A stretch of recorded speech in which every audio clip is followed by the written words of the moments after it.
Pretty good numbers from some of the early big internet companies and big technology companies. Were you in favor of all these stocks, buying these stocks before we heard some of the numbers? We were, yeah.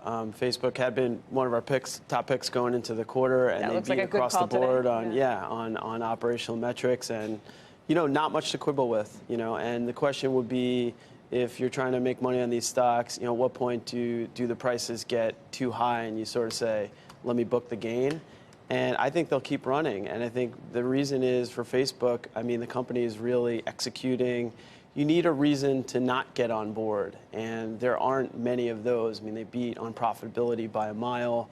The narrative on regulatory is improving. I think putting a marker on the FTC fine is helpful for investors to kind of quantify that.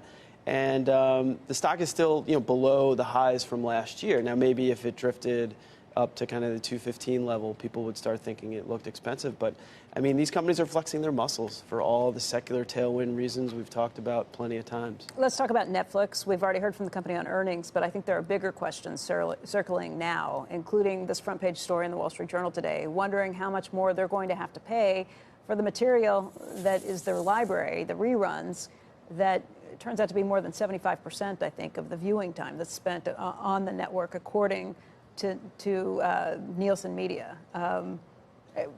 We asked Brian Roberts this morning, what are they going to do at NBC Universal in terms of letting The Office stay there? And he made it sound like it could potentially stay there, but it's going to be up for bidding, and that could be an expensive prospect. It could. You kind of go back to the fact that Netflix can afford to pay the most because they've got the most scale of the biggest scale of distribution, and that they're ready for it in terms of the fact that they've made this strategic pivot to originals, which realize that licensed programming is very important to Netflix, and they'll continue to try and fill those hours. Yeah, but if 3/4 or more than 3/4 of your viewing time is based on stuff that is not originals, and you're talking about I think the debate is that 3 times. Is that filler viewing time, or is that actually driving the decision by the consumer of whether or not to subscribe or renew? Sure. Is it really like the hit show or the hit documentary that keeps you there, or the knowledge that you're going to get like a Stranger Things or an original or a self-produced show that's going to be great? But that would make it feel more like an HBO than a Netflix, where you've come to think that it can be all things to all people.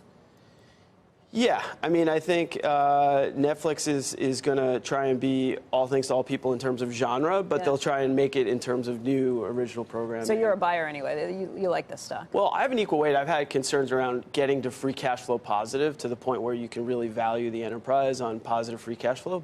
And they guided a little bit soft on subscribers, but I'm a long-term believer that Netflix is really the most powerful distributor in media of content, and the whole legacy media industry has had to rearrange around that. That's what we've seen. That's true. Just quickly on Facebook, if you think that they're executing correctly and this $3 billion to $5 billion is kind of paying for the past, not the future, what does it mean for average revenue per user? If they do rejigger the business model this way, do you think they just maintain that? Do advertisers just stay that sticky?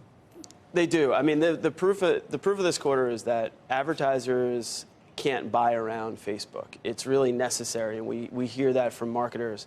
And the fact is the ads are performing well. Marketers are getting strong ROI. Now, the company guided to a little bit of a deceleration in revenue, given more pronounced headwinds from the inability to target ads, and that has a little bit to do with regulatory implementation and consumers limiting what they want Facebook to do in terms of following the data. But it's not affected really North America revenue growth, which was awesome in the quarter.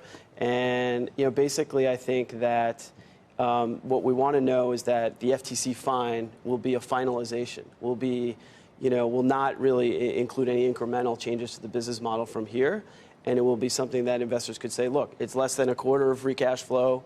Facebook is like one of the only enterprises in social media that can afford to pay this.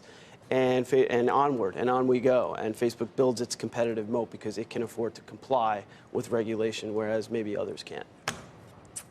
Very quickly, Amazon tonight? So Amazon's up a little bit, and I think it's Microsoft Azure in the cloud enterprise space put up a big number last night, and that bodes well for AWS tonight. Right. I think for Amazon, people are focused on profitability. So there were some yellow flags last quarter with deceleration in those high-margin business lines like advertising, like third-party seller services. I think and I hope that we're going to see a reversal in 3P unit growth, and that's a big driver of the value, but really AWS. If you can see stable revenue growth in AWS, which is, we think, around half the value of the stock, that stock's going to be just fine. And then we've got Google on Monday.